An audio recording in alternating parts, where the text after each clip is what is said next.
day 57, and today feels a little differently, and I'm aware of the fact that doing these recordings every day, it really makes me see how volatile I am, all of us are, how our emotions change and switch and go up and down all the time. Not only every day things can feel differently, but even within the same day, I sometimes feel real ups and downs in my energy levels and in the way things feel. And because I had such a relaxing weekend, I think I overdid it a little bit with no movement yesterday. I really felt it by the end of the day. And I knew that I was going to start today with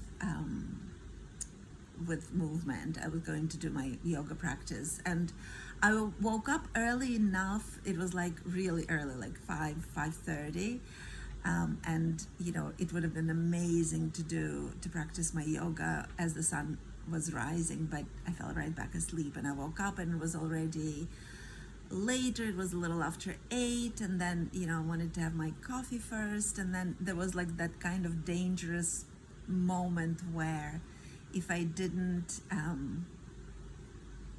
remember that I promised this to myself, I could have easily skipped that too. But today I really couldn't. I really knew that I needed to do this because I really was starting to feel unwell. So I went and I practiced on my terrace, and it felt amazing.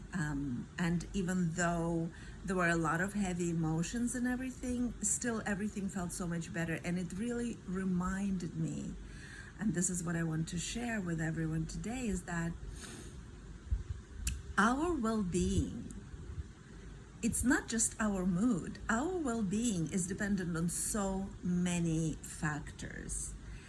It's definitely mind, body, spirit connection. So it is our thoughts, but it's also everything else. Like, what did I eat the day before? Did I have a drink or not? Did I drink enough water? Did I sleep well and soundly?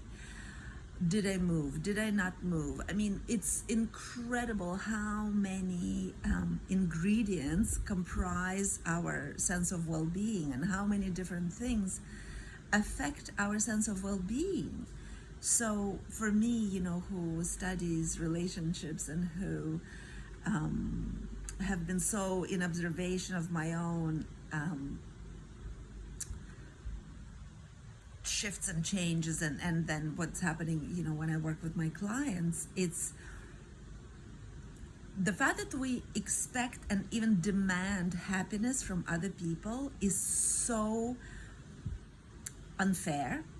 It's so unrealistic, because our happiness, our sense of well-being is such an internal process. It depends on so many different factors. Like I mentioned before, not only what we actually put in our body.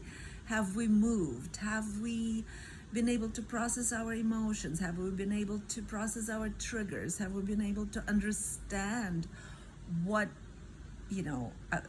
is affecting us? And sometimes we don't know. Sometimes it's a whole combination of things. Like this morning for me, it could have been anything. There were so many factors that I could have listed why I wasn't feeling amazingly. But yet when I practiced my yoga, and then I did a little bit of journaling, and then I meditated for 30 minutes, and I had plenty of water, and I had some fruit to start my day, little by little, just by this afternoon, I was feeling perfectly capable and did a ton of stuff that I had on my list of things to do.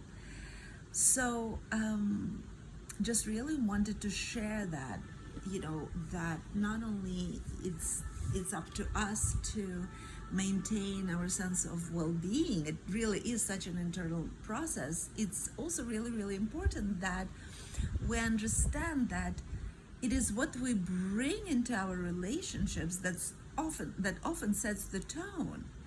Because if we know how to source our own happiness. If we know, and I don't mean, you know what, some days you won't be happy, and that's okay too, as long as you understand that, you know, you need to move and you need to be, maybe get some sun and drink enough water and eat properly. And then also I connected with two people today that I haven't spoken to in a while, and that just reminded me how lucky I am to have these people in my life, and how, you know, beautiful these conversations are, and how I'm going to make more effort to speak to these people, you know, like things like that. Suddenly, you know, it's evening here and I'm feeling like I had a great day. So this is what I will then bring into my relationship with my husband when I'm going to see him. Now I'm going to into a breathwork session, but after that I will see him.